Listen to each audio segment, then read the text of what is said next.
My name is Mark Howard. I'm regional business developer for the network of Netherlands embassies in Latin America. I have to apologize for starting so late. At the moment, we're actually in a Yo, Maarten. In a digital Ik zit in een call, man, helaas. Ik spreek je later. And I have one request. Could everybody turn off his microphone, please, and turn on the camera? That would be nice. Or maybe, well, no, at least, well, let's start with the cameras on. It's nice to see everybody. Thank you. Please turn off your microphone. Once again, sorry for starting so late. We're on a digital mission to Central America with many Dutch companies in the field of maritime. And this is actually also one part of that mission. So, once again, welcome to everybody to this webinar on opportunities in port digitalization in Latin America. My name is Mark Howard. As I said, I'm head of the regional business development team at the Embassy of the Kingdom of the Netherlands in Mexico, Costa Rica, Panama, Colombia, Peru, Chile, and Argentina. And we organized this webinar together with the Holland House Colombia and SCC. Port digitalization is globally an upcoming subject, and many Latin American ports are introducing digitalization to operate more efficiently, to save energy, to better compete with other ports worldwide, and to improve sustainability. So there is demand from Latin American ports, and at the same time, there's an interesting supply of knowledge, systems, and technologies from the Netherlands. So this is why we wanted to know more about what Latin American ports need and what Dutch companies, on the other hand, can offer. So we asked Holland House Colombia, we asked the Shipping and Transport College in Rotterdam to execute a study on this. And this study covers all countries in the RBD LATAM region, so Mexico, Costa Rica, Panama, Colombia, Peru, Chile, and Argentina. I want to give the floor now to Holland House Colombia and SCC. So please, Jan-Willem van Bokhoven and Silvina Pereira, I think, could you take over from me now? Can I give you the floor? Thank you so much. Thank you, Mark. And thank you for all the participants in the mission for switching so quickly from one session to the other. And also for the people joining this specific session, thank you very much for joining. We had to change very quickly from one session to the other within the digital trade mission. For the people that had to wait a bit, my apologies. I'm very happy that you were able to join. And although it's a bit later in the Netherlands, for the people that have joined from the Netherlands, we have a very exciting last part of today for you. We are going to present the study on port digitalization in Latin America that we have been doing in the past 2 or 3 months together with STC International. We're going to present the study. We're going to show you the results, but most of all, talk about the opportunities we see for Dutch companies when you talk about digitalization of ports in the 7 countries mentioned by Mark. So I think the results, the findings, the conclusions, I think it's very important to present them within the mission, and of course also to the other Dutch companies or Dutch related companies that have joined. I'm going to give the floor to the 2 leaders of our team that have done the study, to Manuel Martinez of STC International and to Daniel Gonzalez of the Holland House. They are going to present the study in the next 25 minutes, more or less. And then at the end, we don't have to hurry anymore. I think we are all happy about that. We have to do the last session very quickly. We will have time for Q&A. And of course, you want to know more about certain opportunities. So there will be time for Q&A, for discussion. But let's continue with Manuel and Daniel. Welcome to the session, and I very much look forward to your presentation. Thank you very much, Jan. Thank you very much, Mark, as well for the welcome remarks. As you were saying, welcome everyone. Thanks very much for having the time to attend this presentation of the opportunities in port digitalization in LATAM. It's a study commissioned by the RBD team of NLB embassies in Latin America. My name is Daniel Gonzalez. I'm a consultant from Holland House Colombia. And I would like to start this presentation showing you the index of more or less what we do for the study. We're going to have first the introduction and background of the study.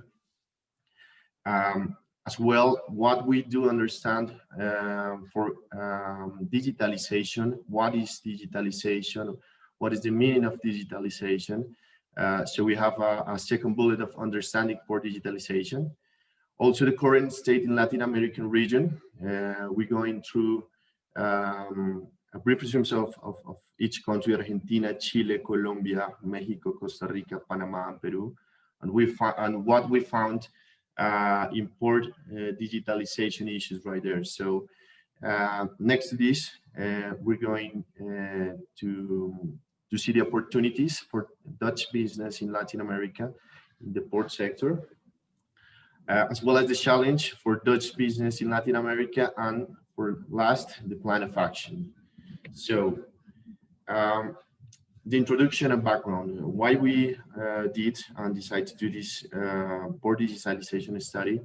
As I mentioned, this study is commissioned by the Regional Business Development Team, the RBD of Netherlands, of the embassies in Latin America.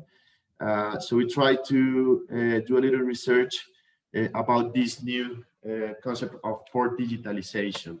So we know that ports play an integral part of the global economy right now as a key enablers of international trade. That's why in this time, in the current time, a smarter use of current infrastructure, equipment, and other assets has received increasing attention in port communities. And of course, you know, the issue of this COVID-19 thing has further spread in the smart wave. This impulse and make a boost of all the digital stuff, and this include obviously the port sector. And that's why we think that the Netherlands is considered as a front runner in the port digitalization field.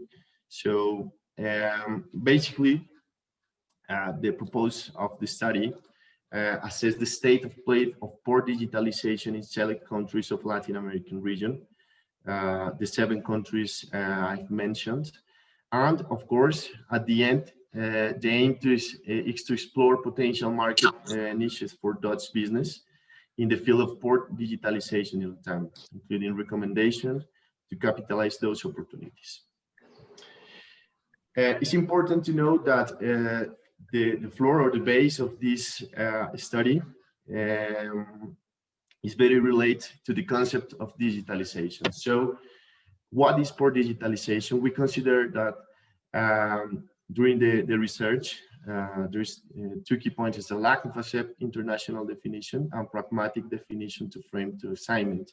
So we use and we base all our research in the following concept: is the continuous use and adoption of technology as a tool to come up with solutions that can solve complex problems and help ports and their users to improve some or many of their processes and activities from an operational, environmental, safety and security, or energy perspective, among others. So this is the base of all our research. And then we start our first phase, that was desk research and field research.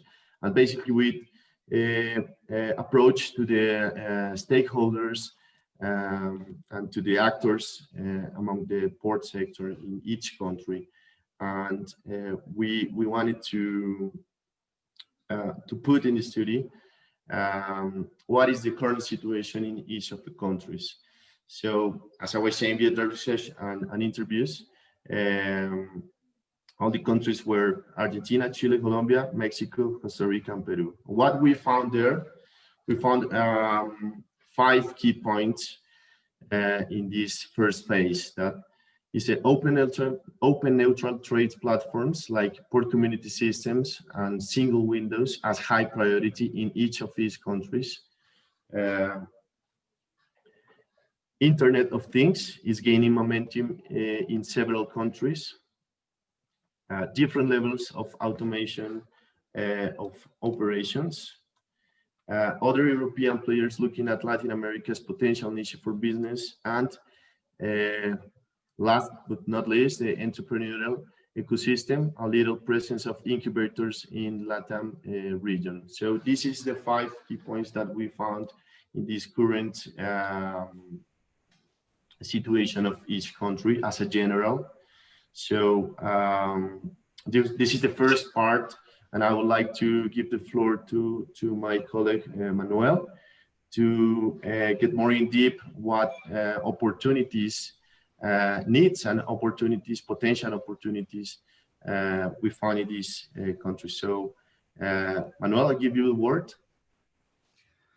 Thanks, Daniel. I hope you can hear me, and I hope we're still good on track. Otherwise, do not worry about it, because I tend to speak very, very fast. So Daniel, whenever I call, please do change the slide. Now we're going to start off with the opportunities we found. But first of all, we want to start off with a part that people are highly interested in. I saw some of the company presentations where some people were really interested in trade facilitation tools. And we already found some open calls for maritime single windows and port community systems in Chile. There's a third one that we did find in Peru. It's not a call per se, but rather a potential spin-off that we might be expecting from the smart port projects that they are already undergoing, not from Dutch stakeholders, but actually from other competitors in Europe. Now we're going to move on to the general opportunities that we did find from the interviews with the stakeholders from Latin America. So Daniel, if you can change the slide, please. So for these opportunities, based on the interviews with the Dutch stakeholders and as well with the Latin American stakeholders, and again, a neutral international body that is quite important in port community system, not sure if the representative is here today. We did find some general opportunities. Some of them have been going on for quite a while. One of them is the call for sustainable ports. And in the sense that many stakeholders identify the need, the use of smart technologies as a way to increase sustainability and resiliency. That has been going on for quite a while. Then something came up this year, which is the COVID-19, something that was a bit of a short term. These two created opportunities, but at the same time, we did identify some gaps which can very well relate to the unique selling point of the Dutch businesses. One of it being the technological gap in the Latin region, and as well as the knowledge gap in the Latin region. But in order to give a bit more granularity, we also identify some specific and concrete needs that could be potentially filled in by the Dutch stakeholders. Daniel, please, next slide.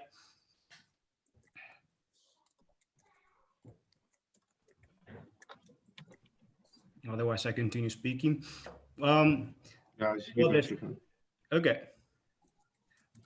An interesting thing from the COVID-19 is not only the need for digitalization, but also it gave us one of the keywords and expressions of 2020, which is your microphone is on mute.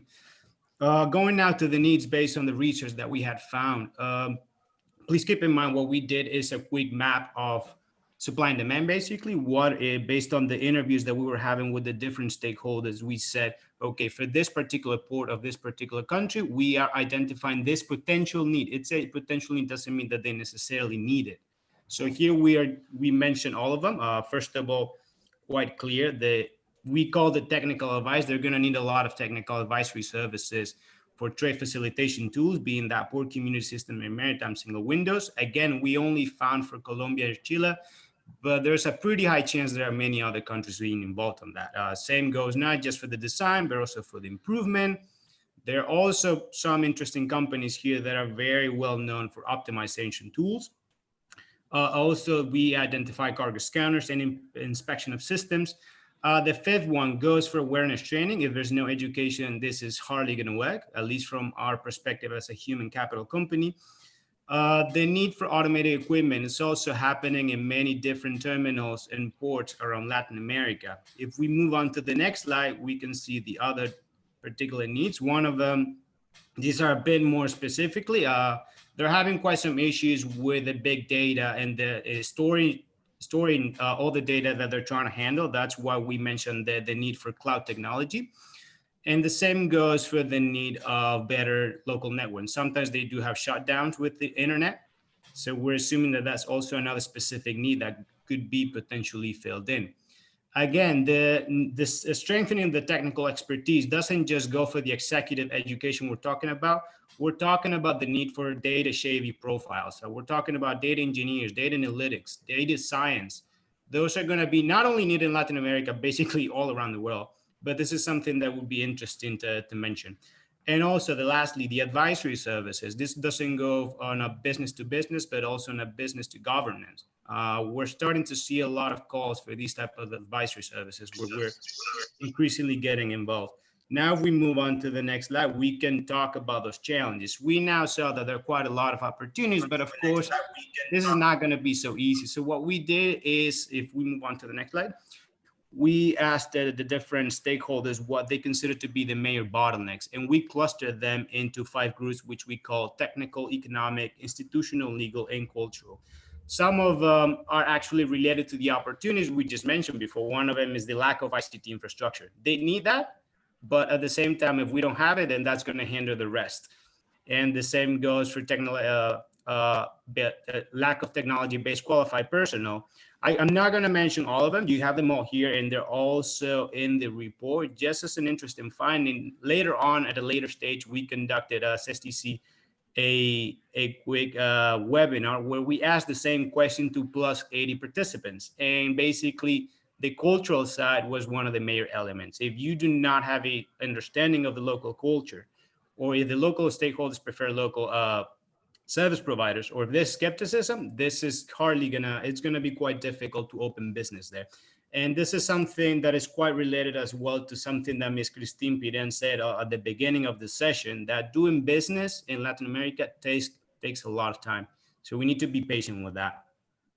Now, based on these bottlenecks that we found, we wanted to think of a comprehensive plan of action, not just for the Dutch companies, but basically for the entire Dutch stakeholders, so public and private side. So if we move on to the next slide, we identify different concrete plan of actions. There's not a roadmap in terms of a timeline because we believe they should all start now. First one going for the promotion of dialogues between the Dutch and the Latin stakeholders. This type of events that we're promoting right now do really help. And as you can see, we propose the barriers that it's gonna break. Of course, the legal side of it, we cannot do much about it. We cannot do anything about the fact that there's generally high turnover from the government side, but we can do quite a bit on the cultural side. We can break those barriers. We can do informal networking with latent stakeholders.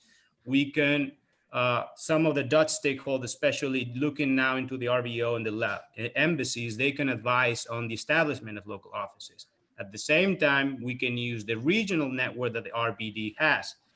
For us, quite importantly, is the promotion of knowledge building, which in our opinion breaks all the barriers, not just, again, because we're a human capital company, but basically because we believe that research and knowledge infrastructure can highly support innovation. And at the end, that brings technological development. So that also traces back to something that Mr. René van der Plas was saying at the beginning, that one of the reasons why Rotterdam became what it is nowadays is because of the clustering of all the logistics sector. So that tailoring a bit to the education context, if you look into that metro map that actually Rotterdam Partners made, it really pictures quite well that if you put innovation, research, education, innovation all together, in the end, that yields results in the longer term. So that's what we mean as a call for all the Dutch stakeholders to join together forces. And I believe this is, now we go to the next slide, because we also mentioned some events that are coming up in the near future, actually for 2021, in Puerto San Antonio and in Panama and in Cartagena. So again, if you guys have any questions or comments, please do not hesitate. I believe this is it. We also provide some of the contact information, both for STC International and Holland House. And again, I hope I didn't speak too fast. Thank you, Manuel. I think I could follow you perfectly. I think it was a very summarized presentation, and I think it gives a great idea of the study. The study is, of course, much more extensive. The study includes the context, includes the current situation, includes a lot of information about the specific opportunities we found, about the tenders that were mentioned, but also opportunities in the specific fields and needs that Manuel also described. So of course, you're going to have the opportunity for everybody that joined today. I think that's the price for joining at this time, also from the Netherlands. You're going to receive the complete study with all the information. While again, please, I know we have the participants in the mission. We also have a group of other Dutch companies that have joined. For me, one of the great findings of this study also was that we had a group of Dutch companies that has been quite well established internationally. If you talk about ports digitalization, and they have some of them also very active in Latin America.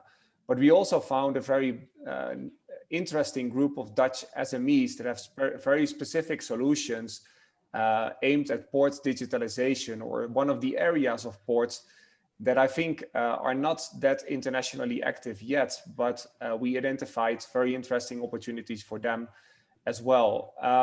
Maybe the first question I received, Manuel, Danielle, is if you look at the opportunities we identified, do you feel those opportunities you already mentioned, we have to work together? So it's not plug and play, but it would be several types of Dutch companies that could work together to offer the perfect solution for the different Latin American ports. Do you also feel that Dutch SMEs that you have talked to, for example, Manuel, would they also have an opportunity in Latin America? Yeah, well, I guess it really depends on the actual solution that we want to come up with. But yeah, I do believe that there's something that we can come together with it. Of course, it really depends on the scale of the solution. Some of the solutions might be highly tailored to some particular company, but others can be traced back to a wider scope. And again, maybe there are some of those small or medium companies that are providing a very unique selling point that the big companies do not have. I've seen some of them, they came out with crazy ideas. I'm now looking into some of the companies coming out of Port Excel, which we didn't really think about at the very beginning, but then we say, hey, we can actually broaden the scope. But yeah, again, getting back to the question, it really depends on which solution we want to be targeting at this point. But yeah, I do believe that going together hand by hand, I think it does help, especially for some companies that do need advisory in terms of establishing local offices or local networking. Again, as you said, this is not a plug and play in our opinion. Thank you. I think a question very much in line with this one, also for you, Daniel and Manuel. Based on your research, do you see that there has been a lot of progress made regarding digitalization in all Latin countries during the pandemic, or only in some specific countries? And if so, in which countries and in which processes you feel most opportunities have been added during the pandemic? Well, I think only the first phase of research, most of all in the field research that we do interviews to the stakeholders. Of course, the COVID-19 was a key point of impulsor to boost this digitalization concept. But what we have seen as well is that this digitalization is very confusing so many times. Most of all with this digitalization and automatization concept, but definitely this current time, this year, port societies or port companies are looking for every day to improve their processes, their efficiency. So definitely, I think that digitalization is aim of the companies right now. May I add a bit on that? Just of course. Yeah. Thanks, Daniel. It's literally building on what you're saying. That's this thing. Everyone has his own idea on that. But if we could think about something that they're at least talking about, in my opinion, is about the trade facilitation. So they're trying, maybe as a result of the COVID pandemic and trying to ensure paperless work. It seems that at least the countries that we have been doing research about are highly focused on establishing maritime single windows and port community systems. At the same time, truth is that this is based on what we have found. And there are a lot of things that we haven't found. And the more we increase the interest on this topic, the more it becomes a competitive niche. And therefore, many companies at the same time don't want to share the information they're doing. And this has happened even to ourselves for some of the Dutch companies, actually, as you know. So it kind of goes both ways, basically. Perfect. But from the 7 countries that were part of the study, do you the countries in which we see big tenders coming up or already running, would those be the main countries to focus on because they have advanced during the pandemic, or do you feel that in the 7 countries there would be opportunities to look at? I personally think the opportunities will come in those 7 countries. These 3 tenders that we found are the ones that we found, and especially 2 of them came from our own internal network. So again, there might be from maybe someone within the audience has his or her own internal network and knows about other calls within those 7 countries. It would be great if we could share them. But of course, I understand that that's, again, a competitive market. But again, I really do believe that there will be more opportunities coming up in those 7 countries, especially as a result of the COVID pandemic. At least it's on top of the agenda, this whole digital concept. Perfect. Thank you, Manuel. We have several more questions, but we have a person, I think from the International Federation, Hans Rook, that raised his hand. Hans, can I invite you to share some of your views with us? Please do.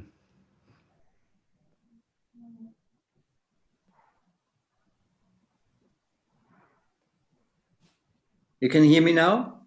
Yes, we can. Welcome to our webinar, Hans. Right. It's great to be in your webinar. Just a good morning to everybody in Latin America. And it's evening hours already over here. I can see it in Manuel's face. He must be somewhere in Rotterdam because there's a lamp shining on him in the darkness, isn't it? Right. It's great to be here together with you from Latin America and from the Netherlands and from all over the world. I listened to the presentation, of course, listened to Manuel's presentation. I know Manuel already for a couple of months, and we still have to go for a cup of coffee on the Mulepier somewhere at a certain time in January, Manuel. We have to do that. The presentation actually, in one of the focus was the cultural part of the set. And look into that aspect, and Manuel knows that when we look at from IPCSA and when we look at our global view, it is not about IT, it's always change management. And change management needs change of mindset, needs to think in another way, needs to think in a way of collaboration between the various parties to get things done. And not this is mine and this is yours, etc., etc. Just look where there's no competition between each other, but where you can share information with each other to a certain level where you have a perfect overview over the things happening in countries on track and trace, and to reduce all the dwell times and waiting times at the terminals, especially on local view.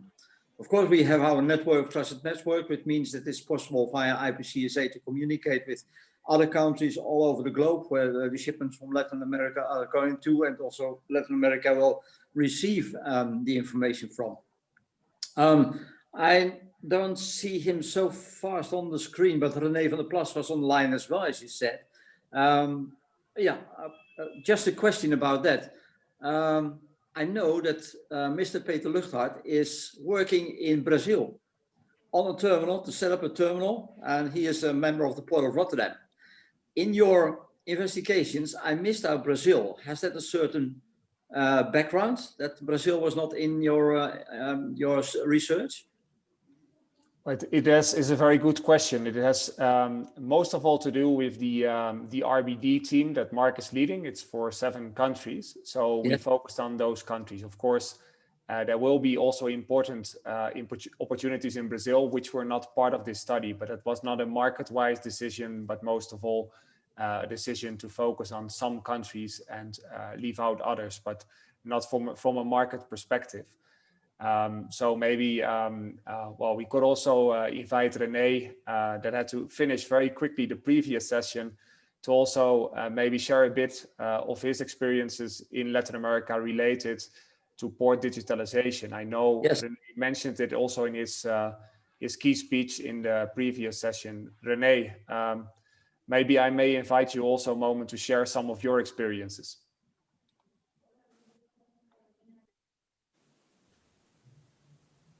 Is René still online?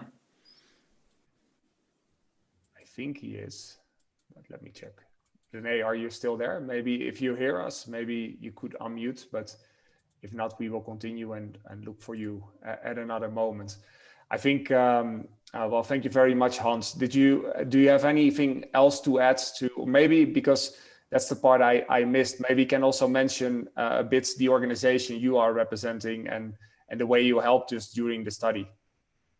Yes, well, the specific thing of IPCSA is the International Port Community Association, which is a global organization that takes care of the interest of all the PCS operators, single window operators, but also port authorities who own a PCS or are under development of having PCS under development to cover their interest on various levels globally. That means on UN level, WCO level, EU level, of course, is one of those. We have a lot of contact with various bodies also in the Far East, where we have the APEC and of course a lot of other Far Eastern that already have established the PCS. And we also focus these days on, of course, on Latin America and Middle America, because that's still that when you look at the globe and look at PCS developments, Europe is number one. Then you find Middle East and the Far East. North America is making the first steps, I can tell you, but then there's a big black spot, and that's Latin America. So that's one of the areas to look at. Why is Latin America at this moment lagging behind the rest of the world? Because there's a lot of products from Latin America towards Europe or towards Asia or whatever. So it should be great to see the development of single window and PCS also in Latin America on short terms. You can hire consultants as much as you want these days, as we say, but it's not any moment anymore to talk about should we have a PCS. No, it's just when will you establish to have a PCS in your country. I think that the facts all over the world are well known with the added value of PCSs wherever you go on the world, and that is lagging behind in Latin America. So Latin America can look at the various countries. We know we are in contact with Brazil, we are in contact with Chile from our side as well. In Brazil, we have contact with Procomex. You might know Procomex. This is also and Palladium, one of those organizations that want to give a boost to the Brazilian ports, especially to have them develop a PCS and the single window. In the Caribbean, we have a lot of communication in the Caribbean these days, with Barbados, for instance, but also with the Dutch Isles, which are looking for PCS establishment or anything for small and medium ones, not big ones, of course. So there's still a gap in Latin America to be filled. And that's also what the IPCSA is looking at, is not only what has been established, what has been done, but also what can we do and how can we support the Latin American countries, especially when they become member of our family. They will notice that they have a lot of exchange with all the ports and all the countries where we have or where the PCS have been established. It's a kind of family, and many will know that. Let's say in Mid-America, we have a lot of contact with Barbados. They were looking at how to connect with the customs over there on Asikuda level. They had problems with that. One of our members, Djibouti in Africa, they have contact with the Asikuda customs officers. They have made the connections. So we brought them together, and the handshake was made very easily to exchange views on what has been done, what are the lessons learned, how to proceed, and why it doesn't work yet in, for instance, Barbados, but it will work there within a couple of weeks. Thank you, Hans. I think right? I think also to give the chance to answer some more questions. Maybe yes. Just to finish, I think we could continue a bit, and I would love to, but maybe there was one very specific question, and I think it's in line with what you tell. Maybe you can answer that, and then we will continue. Yeah. Because the question, if you look at Latin America as a whole, and you talked about we are the family of single window, PCS, and Latin America is behind.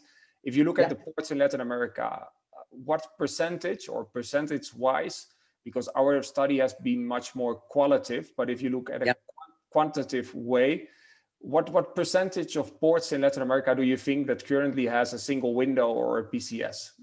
Of course, a rough estimate. None at this moment. Look at Chile and Santiago, they're looking at it to establish the single window. That's one of the countries. And the other side of the Andes, you have Brazil. Santos is looking for the next steps to be taken. That's it basically. That's it basically. So it's yeah, looking in a global, it's really a black spot. Perfect, thank you. I think that clarifies it a bit more. Lagging behind, also the opportunity is starting now, and I think that's the reason we did this study. Going back for one more moment to Manuel and Danielle, talking about competitors, you mentioned that other countries, companies from other countries as the Netherlands are also positioning themselves in the Latin American countries, offering digitalization solutions. What competitors do we have? Which other countries did you find in the study? Well, again, the ones that we did find, they're located in several countries in Europe. On the study, we found quite a lot of work from a company from Spain. I guess it's okay to disclose that it starts with a Valencia and it ends with ports, if that answers the question.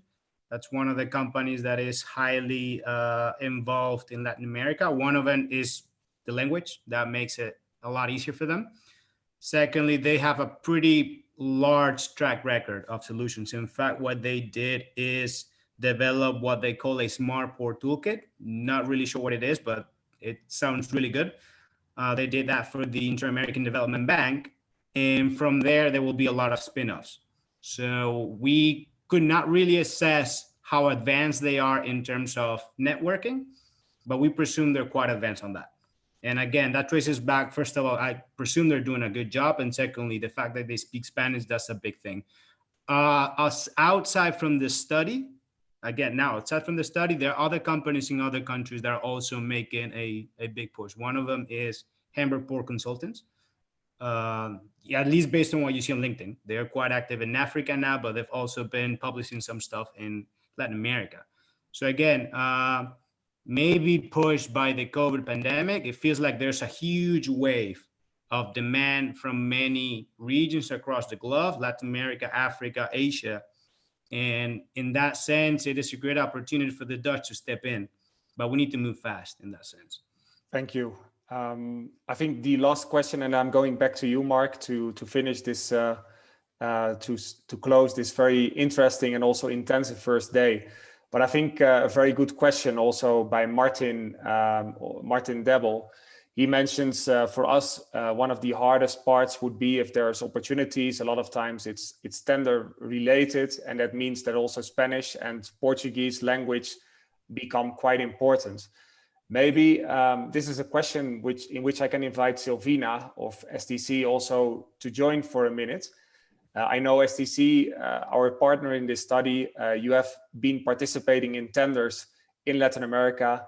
I know you speak Spanish and probably also some Portuguese, but I know not the whole STC organization speaks Spanish. Many of them don't. If you're a Dutch company, you want to compete in this kind of opportunities, but you don't speak the language, which ways are there that you know of that can be successful? Thank you, Jan-Willem. Yes, of course, it is an obstacle, but it doesn't mean that you cannot do any business. Martin, there are alternatives you can think about. For instance, with tenders, which are written down mainly in Spanish, indeed. Well, you can translate them very easily. I will give you a tip. Never try to translate from Spanish to Dutch, because that will be a disaster. So just put it in a Google Translator, Spanish to English, and it will work. You will be able to understand, I would say, 95% of the text. Then to present the proposals for the tenders, yes, you will need to have a translator. I will give you also a tip. Don't look for a translator in the Netherlands because they are very much expensive. There are excellent translators in all Latin America, and that will not be so expensive for you to get your documents ready in Spanish. Doing business face-to-face, yes, it could be useful if you have somebody with you who understands about the business and who speaks the language. I always remember we have from ECC International, we have a very good customer, a terminal operator in Colombia. And they were always saying to us, Albert is here also in this session, and it was always funny because we could have the whole conversation in English because they do speak English, but the owner of the company, he always said, if we're going to talk about contracts and about money, then we're going to talk in Spanish. So I would advise to have somebody with you who speaks the language, of course. And yeah, you don't need to learn the language by yourself, but just trying to learn a couple of words is always a nice presentation, at least to say buenos días, buenas tardes, encantada, encantado. Thank you, Silvina. I think we're going to continue with Mark, but 2 other suggestions, of course. There's the network of embassies, of Holland houses in the region. We are always happy to help in the case of tenders, also in complex processes with translations, but most of all, also in the formulation of projects. So we are there to help too. But of course, there's... Maybe, sorry to interrupt. I'm reading the last question from Martin about the Chile. Chile is sometimes a problem to obtain information from internet. But I would like to mention we have an excellent embassy in Chile who can help a lot. But we also have a Holland house in Chile, a Chamber of Commerce, Chile, the Netherlands. So that's always a way to, through them, to find out more information. Thank you. And I think the last one to mention is, of course, what we also, one of the reasons to do this kind of sessions is that we also want Dutch companies to join up, to work together, to present themselves together. And we have seen that sometimes in a consortium, 2 of the 4 parties do speak Spanish or do have Spanish speaking persons, 2 of them don't. But I think that could be also a good way of proposing or participating in this kind of big tenders, working together with other Dutch companies. And that's also one of the ideas of having 16 Dutch companies in the trade mission that's going on at this moment, also to create this kind of consortiums.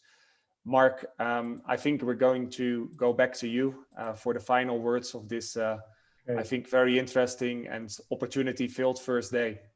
Thank you, so Manuel. much. Thank you, Daniel. Thank you so much, Jan-Willem. And thank you so much, Manuel, Daniel, also Silvina, Hans Rook, for your contributions. Thank you, Silvina, also for your nice words about our embassy in Chile. But of course, I would like to underline that we also have excellent embassies in Panama. The ambassador Ilse Smits is also in this webinar. And we also have excellent embassies in the rest of the RBD LATAM region, which is consisting also of Mexico and Costa Rica, Colombia, Peru, as you said, Chile and Argentina, of course. Thank you so much once again for the very interesting study and for these presentations here. The study will be shared with all participants today or the next days. You will receive it, and it will also be shared, I think, on the websites of Holland House Colombia at least, and also I heard Holland House Panama will going to share these studies. So please read it and please use all the opportunities that are presented there. We've actually come also for all the participants in the trade missions, the digital trade mission to Central America. We've come to the end of this first day. Thank you all for your contributions, for participating. Once again, as Embassy Network and as RBD LATAM team, we're here to assist you. So don't hesitate to contact us in case you have any questions.